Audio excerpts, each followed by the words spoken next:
Legal notice receive हुआ है, अब समझ नहीं आ रहा क्या किया जाए। आज बात करते हैं लीगल नोटिस के बारे में। दो तरह की लीगल नोटिस होते हैं, एक जो आपको एडवोकेट भेजता है और एक जो आपकी कोई जुडिशियल बॉडीज या जुडिशियल बॉडीज आपको भेजती हैं, जैसे कि आपके district courts, labour commissioner, tribunals etcetera. बात करते हैं रिगार्डिंग एडवोकेट अगर आपको भेज रहा है लीगल नोटिस तो आप क्या करें। सबसे पहले काम रहे, आपके पास हमेशा एक टाइमलाइन होता है जब एडवोकेट आपको फाइल कर रहा है।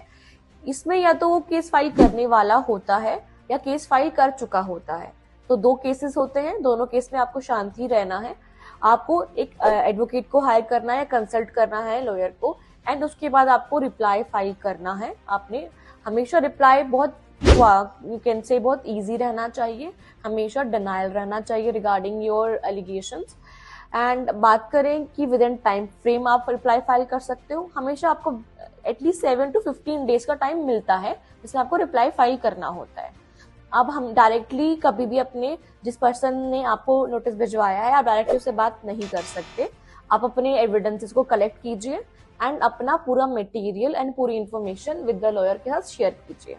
अब बात करते हैं डोंट्स की, कि आपको क्या चीजें नहीं करनी। इग्नोर, कभी भी आपको कोई भी लीगल नोटिस वेदर वो एडवोकेट ने भेजा हो या फिर किसी जुडिशियल और क्वासी जुडिशियल बॉडी ने भेजा हो, आपको इग्नोर नहीं करना है, क्योंकि ignorance is not the excuse in the law. कभी भी एक्सक्यूज नहीं किया जाएगा अगर आपने कुछ भी चीजें इग्नोर करते हैं, तो कभी भी आपको इग्नोर नहीं करना है। और इसके मैटर के रिगार्डिंग आपको हमेशा कंसल्ट करके ही आगे स्टेप्स लेने हैं। आप हमेशा कभी भी फ्रूटलेसली भी किसी चीज को एग्री नहीं करेंगे, ठीक है। जो चीजें आपका केस है, मैटर्स है, वो आप प्रोफेशनल हेल्प से ही आगे डिस्कस करेंगे और आगे उसके रिगार्डिंग आप सॉल्यूशन करेंगे एंड रिप्लाई फाइल करेंगे with in a prescribed time.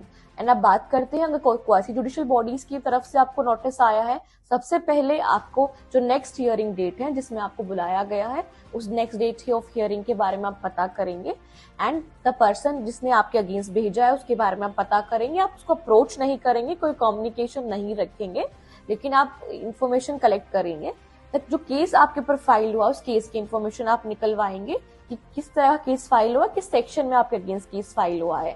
फिर आप अपने एविडेंसेस को कलेक्ट करेंगे और फिर अपने प्रोफेशनल की हेल्प लेंगे एंड बताएंगे कि हमें ये सारी इंफॉर्मेशन मिली है रिगार्डिंग योर केस।